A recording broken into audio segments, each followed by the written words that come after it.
మహిళా రిజర్వేషన్ బిల్లును అడ్డుపెట్టి బీజేపీకి అనుగుణంగా డీలిమిటేషన్ అమలు చేయాలనేటటువంటి కుట్రపూరితమైనటువంటి రూపంలో 131వ సవరణ బిల్లు, రాజ్యాంగ సవరణ బిల్లును పార్లమెంటులో బీగిపోయినందుకు సిపిఎం పార్టీ తరఫున కూడా హర్షం వ్యక్తం చేస్తున్నాను.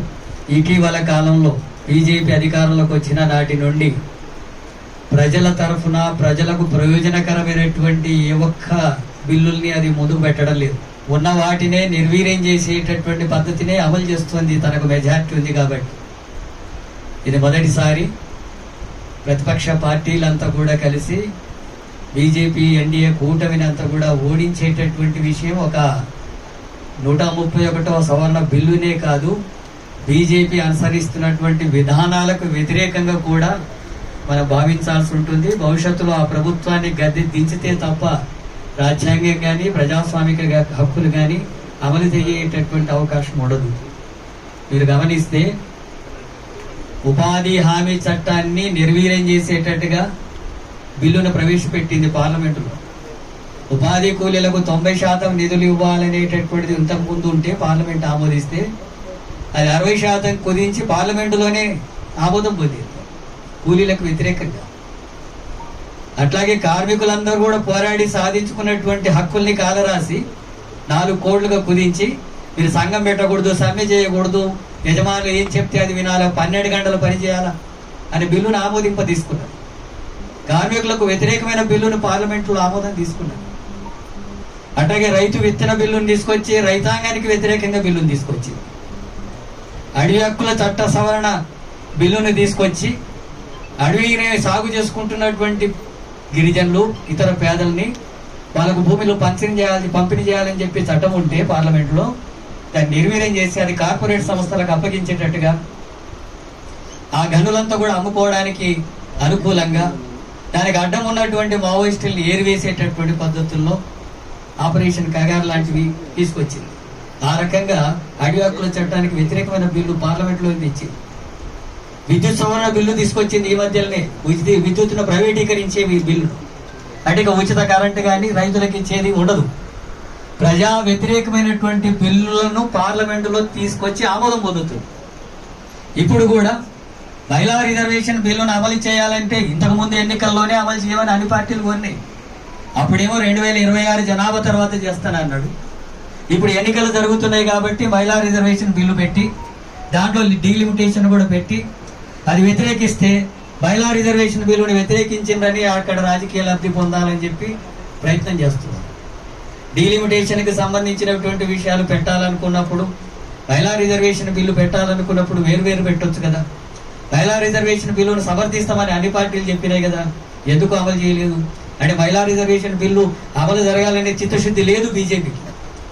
ఆ రకంగా అడ్డం పెట్టుకొని డీలిమిటేషన్ అమలు చేయాలనేటప్పుడు, ఎందుకంటే మొత్తం ఈ సౌత్ ప్రాంతం అంతా కూడా బీజేపీ బలహీన పడుతుంది, రావడం లేదు. అట్లాగే ఉత్తరాది ప్రాంతాల్లో కూడా బీజేపీకి సంబంధించినటువంటిది కొంత బలం ఉన్నా, పోయినసారి 300 సీట్లు వస్తాయనుకుంటే 240 వచ్చినాయి, సొంత మెజార్టీ రాలేదు. చంద్రబాబు నాయుడు, నితీష్ మద్దతు ఇవ్వకపోతే ఈరోజు బీజేపీ గవర్నమెంట్ లేదు దేశంలో.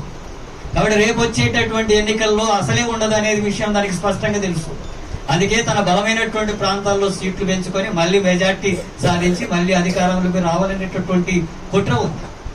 బీజేపీ అనేటటువంటి విధానానికి తనకు బలం వస్తే ఒక ఈ విషయాలే కాదు, అది పూర్తిగా ఈ రాజ్యాంగానికే వ్యతిరేకంగా ఉంది. ఈ రాజ్యాంగాన్ని మార్చాలనే కుట్ర ఉంది. లౌకిక భావాలకు వ్యతిరేకంగా ఉంది. అది మత సామరస్యానికి వ్యతిరేకంగా ఉంది. సామాజిక న్యాయానికి వ్యతిరేకంగా ఉంది. ప్రజాస్వామిక హక్కులకు వ్యతిరేకంగా ఉంది.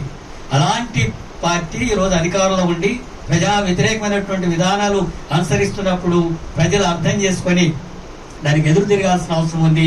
ఆ ప్రభుత్వాన్ని గద్దె దించేటటువంటి పద్ధతుల్లో కూడా భవిష్యత్తులో ముందుకు సాగకపోతే ఇంకా ఇలాంటి శ్రామిక వర్గాలకు వ్యతిరేకమైన బిల్లులు తీసుకొస్తారు ఆ పార్లమెంట్లో.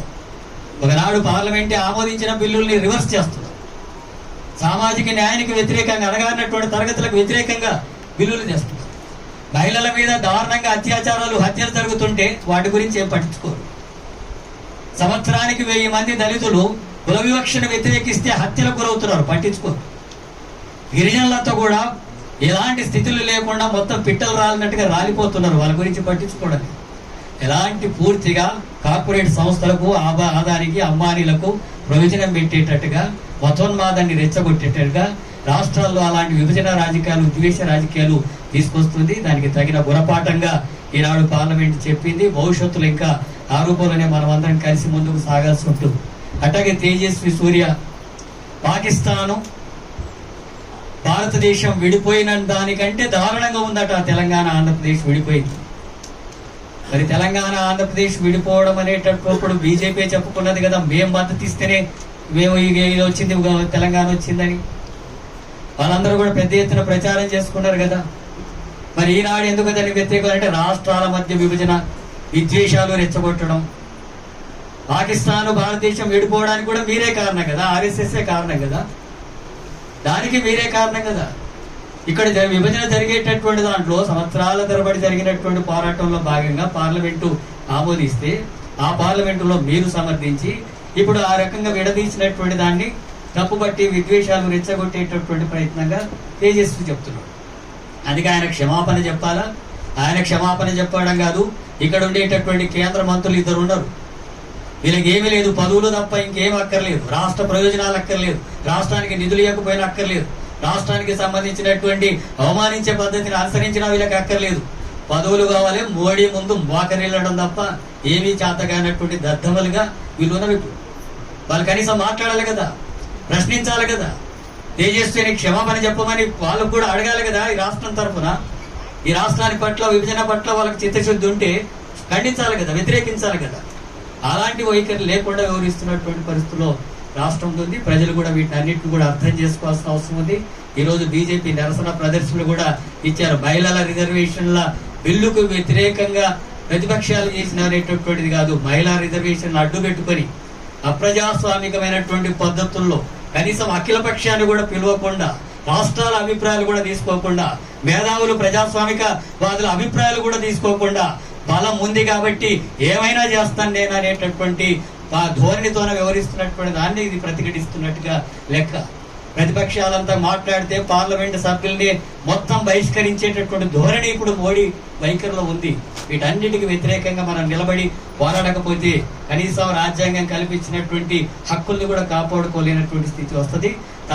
కాబట్టి మనం ఈ మతోన్మాద రాజకీయాల్ని, రాజ్యాంగ వ్యతిరేకమైనటువంటి విధానాలని, విద్వేషాలు రెచ్చగొట్టేటటువంటి విధానాలకు వ్యతిరేకంగా అందరం కలిసి పోరాడాల్సినటువంటి అవసరం ఉంది. ఆ రకమైనటువంటి ఉద్యమాల్లో, పోరాటంలో సిపిఎం పార్టీ పూర్తిగా ఉంటుంది, పాల్గొంటుంది అని చెప్పి తెలియజేస్తూ ముగిస్తున్నాను.